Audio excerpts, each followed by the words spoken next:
नमस्कार, मैं आपके साथ सचिन पाटिल। बहुत स्वागत है आपका खबर विशेष उत्तर प्रदेश में। गोरखपुर के पिपरौली ब्लॉक क्षेत्र में राजकीय आईटीआई भवन का पावर ग्रिड ने सीएसआर फंड से 18 करोड़ की लागत से निर्माण कराया है, जिसका मुख्यमंत्री योगी आदित्यनाथ ने लोकार्पण किया। इस दौरान सभा में मुख्यमंत्री योगी आदित्यनाथ ने कहा कि उत्तर प्रदेश देश का सबसे युवा राज्य है। यहां के युवा प्रतिभाशाली हैं। इनकी प्रतिभा की मांग देश और दुनिया के अनेक देशों में है।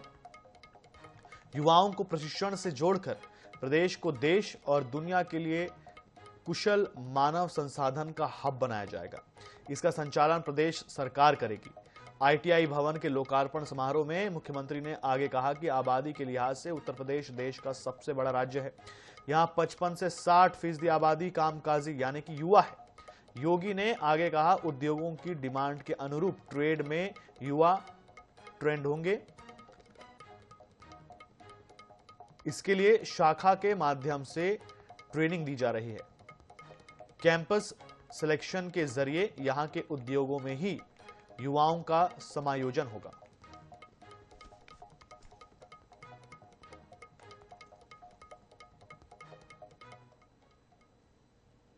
तोड़ने के लिए तो बहुत लोग हैं। कोई जाति के नाम पे तोड़ रहा है, कोई क्षेत्र के नाम पे तोड़ रहा है, कोई भाषा के नाम पे बांट रहा है, तमाम अन्य बातों के आधार पर। और जितने भी तोड़क तत्व हैं, जब ये सत्ता में आते हैं, केवल अपने परिवार के लिए सोचते हैं। अपने परिवार की प्रॉपर्टी विदेश में बनाते हैं। कोई विदेश में होटल खरीदता है, कोई द्वीप खरीदता है, देश का पैसा वहां जाता है। भारत को दलिद्र करने के सारे षड्यंत्र करते हैं। देश को विभाजित करने का पाप करते हैं। ये लोग वही पाप कर रहे हैं जो जाति के नाम पर समाज को बांट रहे हैं, क्षेत्र और भाषा के नाम पर समाज को बांट रहे हैं। ये लोग वही पाप कर रहे हैं जो पाप कभी जयचंद और मीर जाफरों ने की देश के अंदर किया था। हमें ऐसे तत्वों से सावधान और सतर्क रहना होगा। एक तात्कालिक लॉलीपॉप से समाज का कल्याण नहीं होने वाला है, देश का कल्याण नहीं होने वाला है। देश का कल्याण तब होगा जब समाज में एकता होगी, कोई भेदभाव नहीं। हम सब भारतीय होने के नाते एक हैं। उत्तर प्रदेश के परिवहन मंत्री दयाशंकर सिंह की अध्यक्षता में लखनऊ के एक निजी होटल में जल मार्ग प्राधिकरण को लेकर महत्वपूर्ण बैठक हुई।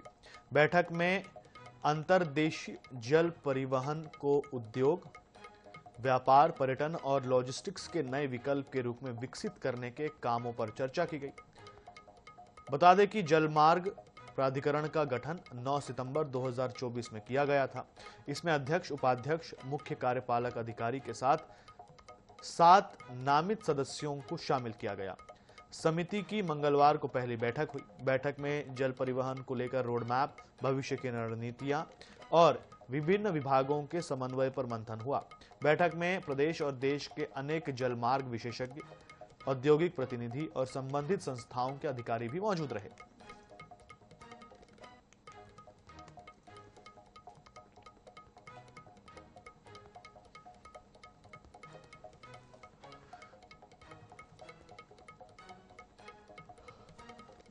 सरकार ने इनलैंड वाटर अथॉरिटी बना रखा पहले से। उत्तर प्रदेश सरकार ने भी पिछले 2 वर्षों से जल प्राधिकरण बोर्ड का गठन कर दिया गया है। माननीय योगी जी ने अयोध्या के पहले कैबिनेट में जल प्राधिकरण का गठन किया। सबसे प्राचीन कोई आवागमन का साधन था तो जल मार्ग था, और फिर से उसको भारत सरकार ने उसको डेवलप कर रहे हैं। उत्तर प्रदेश में भी योगी जी ने इस बोर्ड का गठन किया है। उत्तराखंड के राज्यपाल लेफ्टिनेंट जनरल गुरमीत सिंह मंगलवार शाम गोरखनाथ मंदिर पहुंचे, जहां उन्होंने शिवावतार महायोगी गुरु गोरखनाथ का विधि विधान से दर्शन पूजन किया। मंदिर आगमन पर गोरक्ष पीठाधीश्वर और मुख्यमंत्री योगी आदित्यनाथ ने उनका स्वागत किया। मुख्यमंत्री योगी ने उन्हें मंदिर परिसर का भ्रमण कराते हुए नाथ पंथ और इसके महान संतों के बारे में विस्तार से जानकारी दी। राज्यपाल आज महाराणा प्रताप शिक्षा परिषद के 93वें संस्थापक सप्ताह समारोह में मुख्य अतिथि होंगे।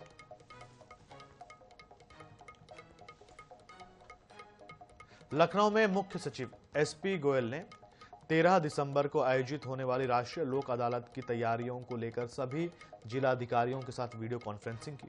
उन्होंने निर्देश दिए कि अधिक से अधिक प्री लिटिगेशन मामलों की पहचान कर उनका निस्तारण सुनिश्चित किया जाए, ताकि जनता को शीघ्र, सुलभ और सस्ता न्याय मिल सके। इसके लिए व्यापक प्रचार प्रसार और विभागों द्वारा समयबद्ध तैयारी के निर्देश दिए गए। मुख्य सचिव ने यह भी कहा कि लोक अदालत से एक दिन पहले जन जागरूकता अभियान चलाया जाए और बार एसोसिएशन के साथ समन्वय कर आयोजन को सफल बनाया जाए।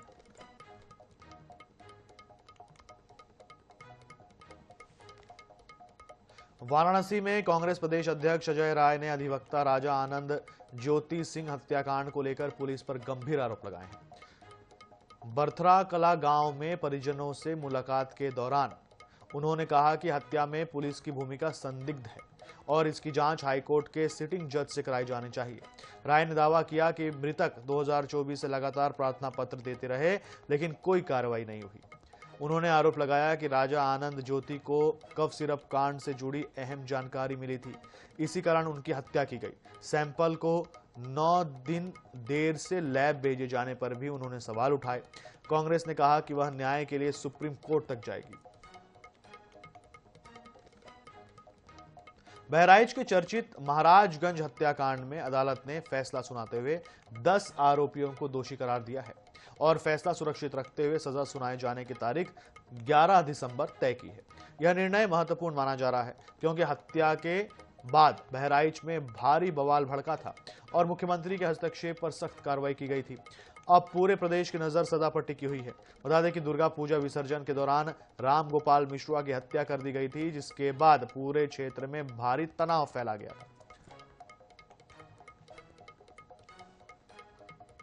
लखनऊ में सरकार ने कोडिन युक्त कफ सिरप की अवैध बिक्री, भंडारण और तस्करी पर सख्ती दिखाते हुए एसआईटी का गठन किया है। यह कदम इसलिए उठाया गया है क्योंकि कोडिन सिरप से जुड़े मामले अंतर जनपदीय और अंतर विभागीय स्तर पर सामने आ रहे हैं। एसआईटी का अध्यक्ष आईजी LR कुमार को बनाया गया है। टीम में एसटीएफ के वरिष्ठ पुलिस अधीक्षक सुनील धुले और खाद्य सुरक्षा एवं औषधि प्रशासन विभाग के सहायक आयुक्त अखिलेश कुमार जैन को सदस्य नियुक्त किया गया है। यह एसआईटी प्रदेश में अवैध तस्करी नेटवर्क पर प्रभावी कार्रवाई करेगी।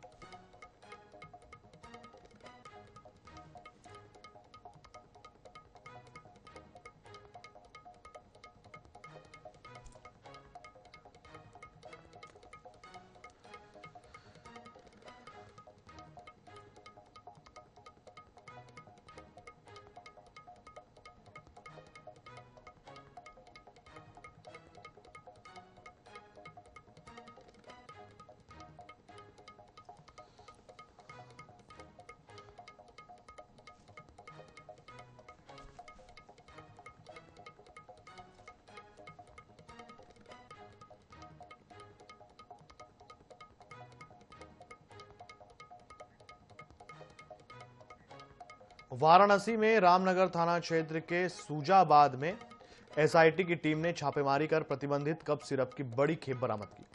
पुलिस कमिश्नर के निर्देश पर गठित टीम ने जांच के दौरान एक गोदाम से करीब 30,000 कफ सिरप की शीशियां जब्त की हैं, जिसकी कीमत लगभग 60 लाख रुपए बताई जा रही है। बताया गया है कि यह गोदाम 3 महीने पहले ही किराए पर लिया गया था और इसका इस्तेमाल अवैध सप्लाई के लिए किया जा रहा था।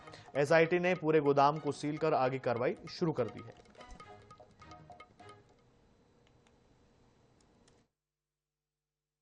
ये कोडिन युक्त कफ सिरप के विरुद्ध जो लगातार वाराणसी कमिश्नरेट द्वारा लगातार कार्रवाई सुनिश्चित की जा रही है, इसी क्रम में आज थाना रामनगर में एक जगह पे एक अवैध गोडाउन पकड़ा गया है, जिसमें से भारी मात्रा में ये लेबोरेट कंपनी का एसकफ सिरप बरामद हुई है और लगभग 30,000 बोतलें बरामद हुई हैं, जिसका अनुमानित कीमत लगभग 60 लाख का है। ये बरेली के फतेहगंज पश्चिमी में राजश्री मेडिकल कॉलेज के बीएससी नर्सिंग प्रथम वर्ष के छात्रों ने आईएनसी से अप्रूवल न मिलने पर कॉलेज के मेन गेट पर ताला लगाकर जोरदार प्रदर्शन किया। छात्रों का आरोप है कि एडमिशन के समय कॉलेज ने मान्यता होने का दावा किया था, लेकिन 4 महीने बाद भी अप्रूवल नहीं मिला। छात्र 31 दिसंबर तक मान्यता न मिलने पर फीस और दस्तावेज वापस करने की लिखित गारंटी मांग रहे थे, जिसे कॉलेज प्रबंधन ने देने से इनकार कर दिया। विवाद बढ़ने पर मौके पर पहुंचे तहसीलदार और कॉलेज प्रशासन के आश्वासन पर छात्रों ने धरना स्थगित किया। मथुरा के थाना रिफाइनरी क्षेत्र में मंगलवार को पुलिस और लुटेरों के बीच मुठभेड़ हो गई। पुलिस ने 2 बदमाशों को घायल अवस्था में गिरफ्तार किया। बदमाशों के पास से लूटी गई करीब 4.5 किलो चांदी, 2 तमंचे और जिंदा कारतूस बरामद किए गए हैं। बता दें कि 8 दिसंबर को CISF कट के पास चांदी व्यापारी जतिन कुशवाहा से 4 बदमाशों ने 8 किलो मिश्रित चांदी लूट ली थी।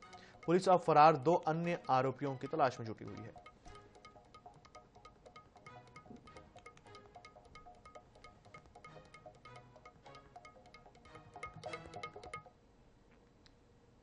आठ 12/2025 को थाना रिफाइनरी क्षेत्र में एक लूट की घटना तारीख की गई थी, जिसमें चांदी लूट की घटना हो गई थी। इसी घटना को वर्कआउट करने के लिए वरिष्ठ पुलिस अधीक्षक महोदय के निर्देशन में SOG व थाना पुलिस को लगाया गया था, जिनको आज बड़ी सफलता हाथ लगी। और इसी घटना वर्कआउट को करते हुए आज 2 अभियुक्त जिनको घायल अवस्था में जिनको गोली लगी है तथा घायल अवस्था में जिला अस्पताल भेजा गया है। और इसमें 4 किलो 400 ग्राम चांदी भी जो कल की घटना में लूटी गई थी वो भी बरामद कर ली गई है तथा विधिवत कार्रवाई अमल में लाई जाएगी।